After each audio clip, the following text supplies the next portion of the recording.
Hey shipmate, I am your Commodore, Captain Billy of the Freedom Fleet. The war for liberty is far from over. General Washington and his troops still need more supplies.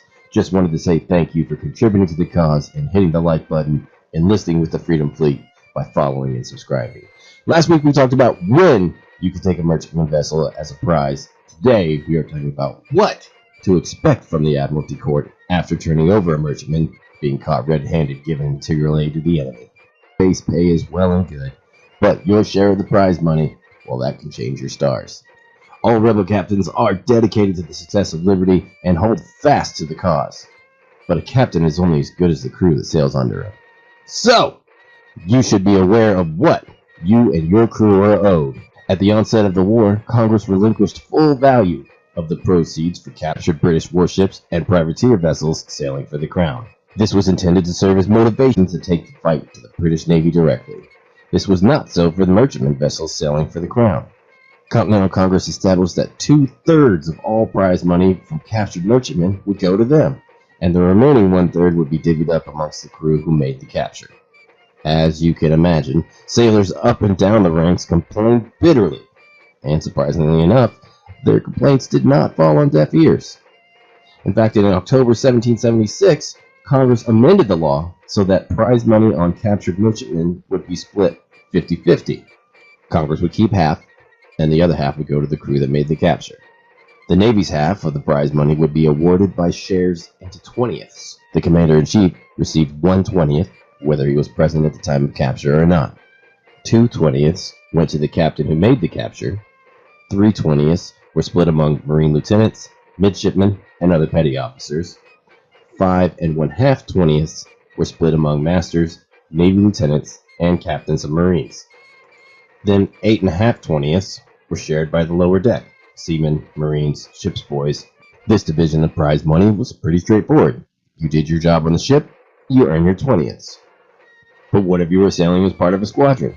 Should every ship get an equal share regardless of their size?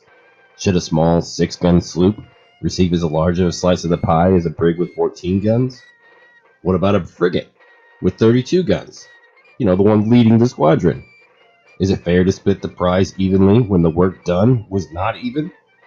Division of prize money among a fleet of various sized ships was a point of contention. According to Congress, it said it doesn't matter the size of your ship, it's the motion of the ocean that gets you where you're going.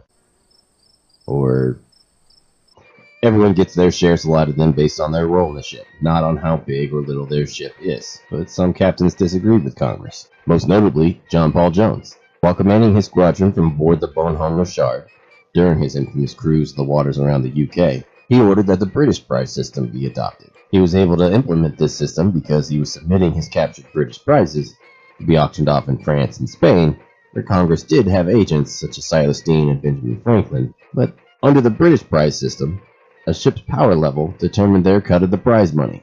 Ships have power levels? Like Dragon Ball Z? It's over 9,000! Yes. The British system was also beneficial because captors were given full value of all ships taken, no matter the size of the ship or the type of the ship. How do you calculate a ship's power level?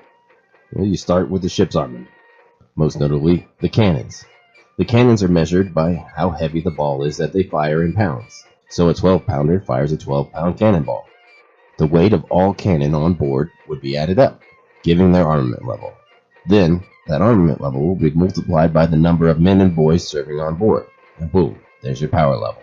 This was taken a step further, where each ship's power level was added together, and thus gave the total strength of the squadron.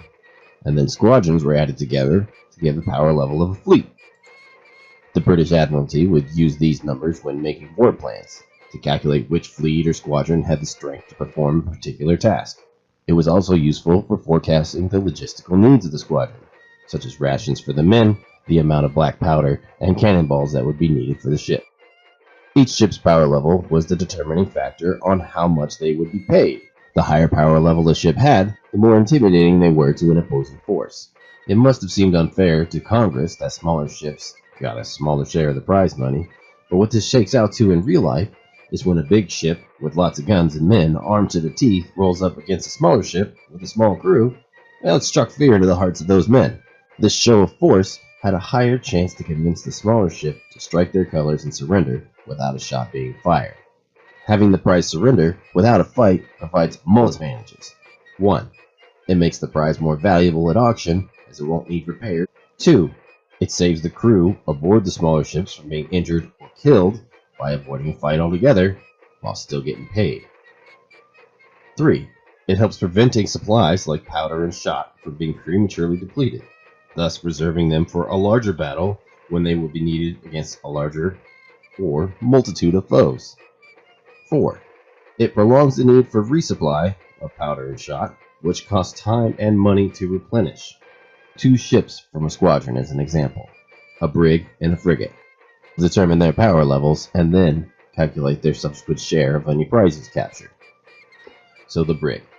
She's armed with 14 6-pounders and 1 12-pounder, with a crew of 80 men, so that would have a power level of 7,680. The frigate, of which there were 13 in the Continental Navy, is a larger ship. Being armed with 32 12-pound cannons, when it added up, make a total armament level of 384.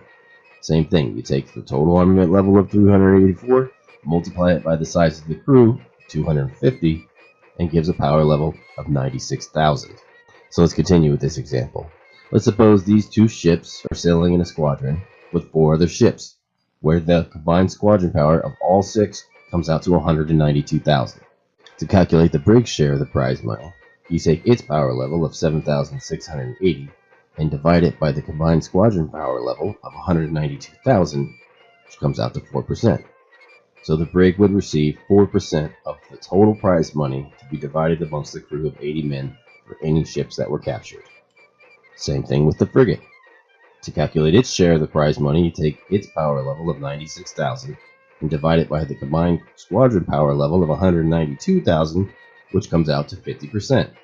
So the frigate would receive 50% of the prize money for all prizes captured and sold while sailing with the squadron, which would be divided among the 250 men. So, under the British system, it really does matter which wagon you hitch your horse up to. The bigger the wagon, the bigger your cut. Regardless of which system is used, if you survive the adventure, any sailor could make a fortune that changes their stars. Even a lowly cabin boy might receive more money on just one cruise than he could hope to make in several years' work on shore. In fact, in 1779, a 14-year-old cabin boy who, after only a single month in service aboard the continental ship Ranger, received $700, 1 ton of sugar, 35 gallons of rum, 20 pounds of cotton, 20 pounds of ginger, 20 pounds of logwood, and 20 pounds of allspice. Now, using a modern inflation calculator, $700 in 1779 would be worth $18,588.79 in today's money, not counting what he would sell for his share of the cargo. Granted, this inflation calculator is using modern greenbacks and not continental dollars, but the president is clear. If you sail out to sea, take prizes, and survive, you can change your stars. Sail fast, fight hard, and God save the new nation.